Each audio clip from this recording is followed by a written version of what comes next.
black and the red. Oh, but it was a story that went with the red slippers. Right? Remember the story of Cinderella? And I'm talking about the Egyptian story of the Cinderella.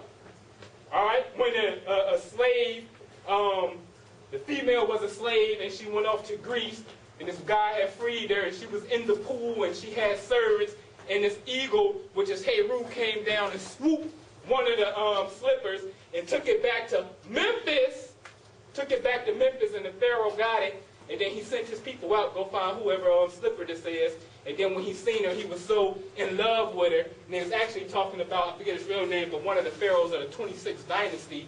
But anyway, he ended up making the Greek white woman his queen. That's what happened. That was a true story. Now, when I was doing some more research, am I bugging? There goes Cinderella, right? Look at the hats. And look at Taylor Swift, You Belong With Me. Look at the hat. Who belongs to her? What are they talking about? I'm starting to see that they're trying to get the black man through the white woman. He's moving the queen on the board now. All right? And just that fast. Like I said, I wasn't prepared. I just came up as a quick introduction. All right? Like I said, we're going to have a mailing list, and we're going to do this together.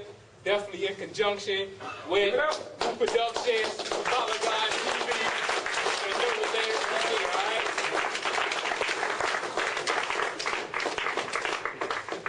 Is he not a man? Eyes for the way it goes in and out, one by one, I knock smile. Cheers for the way the game goes in the cup. Other MCs, man, they ain't saying nothing. Rocking on to the break of dawn. Get the bitch, get the pussy, get the mouth, I'm John.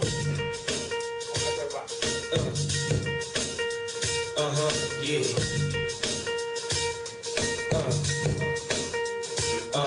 Yeah.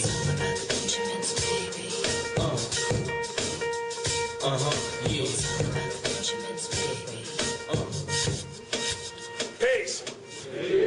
Peace. It's a pleasure to be here.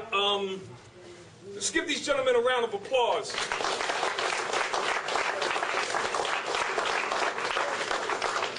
I learned so much from them at all given times. Usually when I'm up here speaking, I generally represent all the brothers I hang out with. So, you know, because I may be on the stage a little more than they may be, you may hear me speak something, but it's basically us, the young masters, coming together, sharing ideas, bouncing ideas off of each other, trying to bring this information. If I'm next, or if Rashid is next, he may say something that he knows that I put in his ear, because that's the way we do it. I had an elaborate, you know, PowerPoint presentation ready, because this is supposed to take place last week. So last night, I get on, you know, log on to my computer, and my whole presentation is gone. Everything. Vanished. Now, there's no conspiracy involved with it. It was my 8-year-old daughter. You know, she on my laptop all the time, the whole thing gone. So, in the name of hip-hop, I had to sit down this morning and bang, bang, bang, bang, put a few things together, so that's how it's going to run. Y'all with me? Yeah. All right, I want to also especially thank the twins, because they're the ones who are responsible for my book, Hip Hop Decoded from Its Ancient Origins to Its Modern Day Matrix, because they created an outlet for me to write for Four Corners newspaper.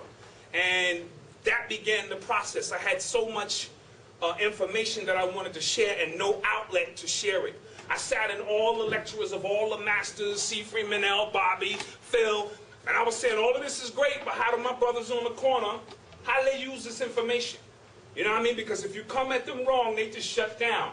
So I sat there and I understood what my purpose was sitting there, was to translate, because I speak practical English when I do my lectures. I'm very practical. I'm an earth sign, Virgo. I'm going to get down to it. So what I did was, all I did was transcribe it into hip-hop, which I felt so strong about.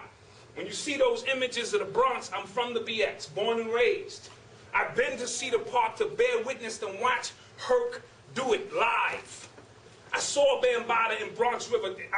That was the most feared man I had ever seen before in my life.